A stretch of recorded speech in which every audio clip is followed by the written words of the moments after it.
Hola, estamos listos para comenzar esta semana en la palabra de Dios. Estamos en el libro de Nehemías y hoy día vamos a compartir en el capítulo 6 los versículos 10 al 19 y va a hablar acerca del siervo de Dios.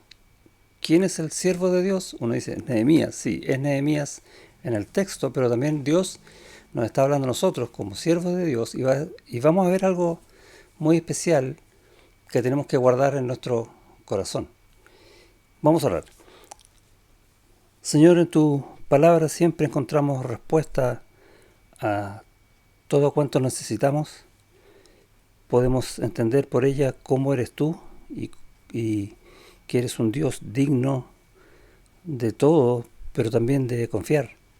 Y a veces eso se nos olvida. Y en eso radica la fe, en saber que tú eres Dios por sobre todas las cosas y que también usas siervos para tu obra y hoy en día estás usando a tu iglesia, a cada uno de nosotros. Y queremos aprender de eso hoy. Te rogamos, en el nombre de Jesús. Amén.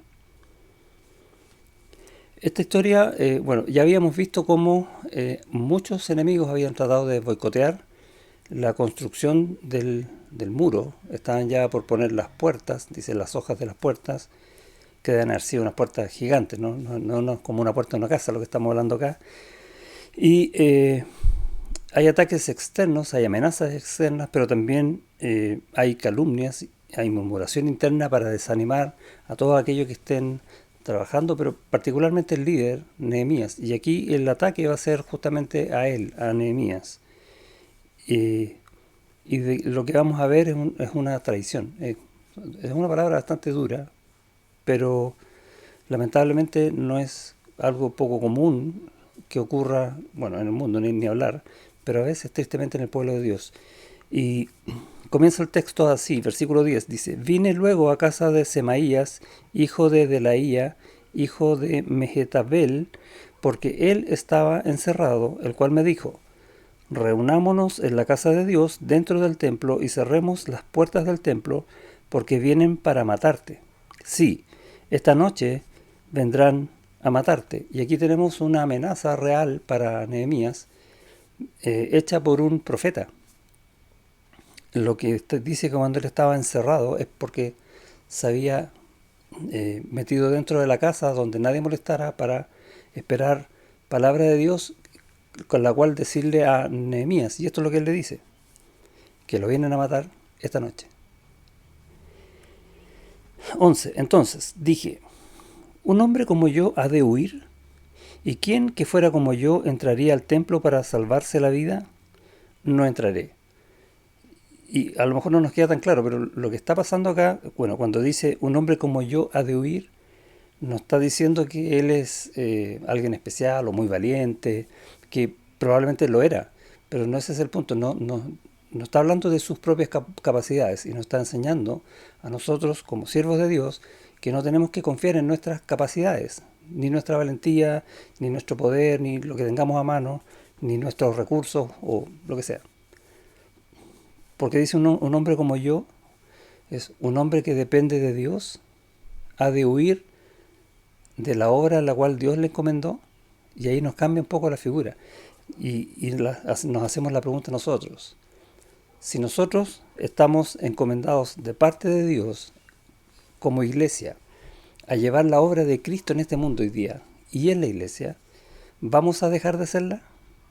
¿Por miedo, por amenaza, por lo que sea? Y esa es la pregunta que está haciendo Nehemías y la respuesta es obvia, ¿no? Y es una linda pregunta que tenemos que hacer nosotros hoy y ver si esta respuesta en nosotros es tan obvia. Y la segunda pregunta, ¿y quién que fuera como yo entraría al templo para salvarse la vida? Nos da a entender que la profecía que le dijo Semaías, que es eh, reunámonos en la casa de Dios dentro del templo y cerremos las puertas del templo porque vienen a matarte, es ir al lugar santo. Básicamente eso es lo que le está proponiendo.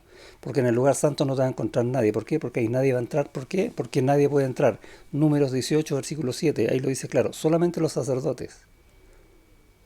Y es un engaño para aquel que cae por temor o porque es adulado, por creerse capaz, porque tú eres el mejor, cualquiera sea la circunstancia que esté oyendo en nuestro oído, tener cuidado de no meditar respecto de lo que Dios dice primeramente, porque eso es lo que realmente tiene valor.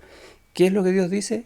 Que el lugar santo entra solamente los sacerdotes. O sea, está hablando de conocimiento de la palabra de parte nuestra, pero no solo conocimiento en nuestra mente, sino de cómo estamos viviendo esa palabra.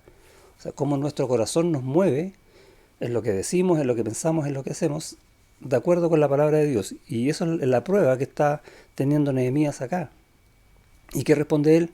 Yo sé que Dios dice, yo no voy a profanar la palabra de Dios. Esa es la respuesta que está diciendo Nehemías acá cuando dice, no, yo no voy a entrar. Y es interesante también poner esto como cierto temor de muchas veces a lo mejor yo puedo fallar a la palabra de Dios porque o no la conozco bien o porque no le he dado el peso que realmente debería tener en mi vida. Y nuevamente es algo para que estemos meditando. Y en estos dos versículos tenemos hartas enseñanzas. Vamos a seguir adelante. Versículo 12. Y entendí que Dios no lo había enviado, sino que hablaba aquella profecía contra mí porque Tobías y Sanbalat lo habían sobornado. Y acá tenemos dos actores ya que vienen de largo en la historia, que son los principales o los que hacen de principales enemigos en la obra. Porque fue sobornado para hacerme temer así y que pecase y le sirviera de mal nombre con que fuera yo infamado. Y cuando uno cae en no cumplir la palabra de Dios, nos damos cuenta por lo que dice Nehemías, que no solamente es uno el que va a caer en pecado, sino que el ejemplo de uno va a quedar mal para otros. Y eso ya es bastante triste. Versículo 14. Nehemías era un hombre de oración, y lo hemos dicho varias veces. ¿Y aquí qué viene? Una oración. Nuevamente, consejo para nuestras vidas. Cuando estemos en duda, aunque no conozcamos bien la palabra, aunque conociéndola bien, algo nos dice que probablemente no es por ahí, oremos. Y es lo que hace aquí Nehemías. Acuérdate, Dios mío, de Tobías y de Sanbalat, conforme a estas cosas que hicieron. También acuérdate de Noadías, profetiza, y de los otros profetas que procuraban infundirme miedo. Y es interesante cómo uno ve de pronto la vida de un siervo de Dios rodeada de mal, de mucha gente que quiere hacerle daño, y gente, habla de profetas, que se supone que son del mismo pueblo. Versículo 15. Fue terminado pues el muro el 25 del mes de Elul en 52 días. Y esto es increíble. El templo se demoró muchísimo en ser construido, pero el muro en solo 52 días. Es un tiempo récord, por decirlo así. Y cuando lo oyeron todos nuestros enemigos, temieron todas las naciones que estaban alrededor de nosotros y se sintieron humillados. Y nuevamente ahora, el buen ejemplo. La obra de Dios hecha por sus siervos, o si quieres verlo así, cuando los siervos de Dios, cuando los creyentes, cuando la iglesia de Cristo obra según el plan de Cristo, ¿qué va a pasar? Todo el mundo va a reconocer eso y aquel que esté en contra va a ser humillado. ¿Quién hace eso? El Señor.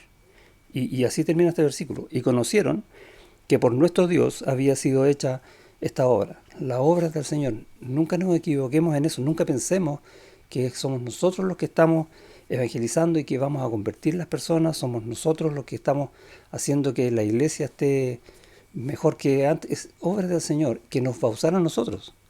Entonces nosotros no podemos quedar fuera de la obra de Dios. Eso es absolutamente indiscutible.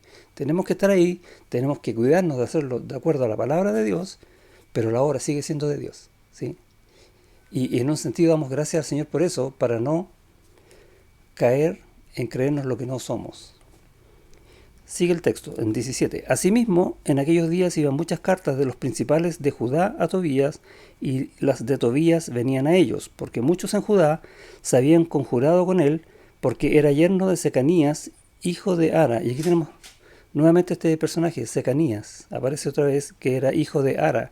Y este Ara va a aparecer en el capítulo siguiente, en el 7, como de las familias que volvieron de Babilonia, y era judío, del mismo pueblo. Y aquí nos ratifica esto, cómo a veces nosotros mismos nos hacemos tropezar a nosotros. Y es realmente triste lo que está pasando acá. 19.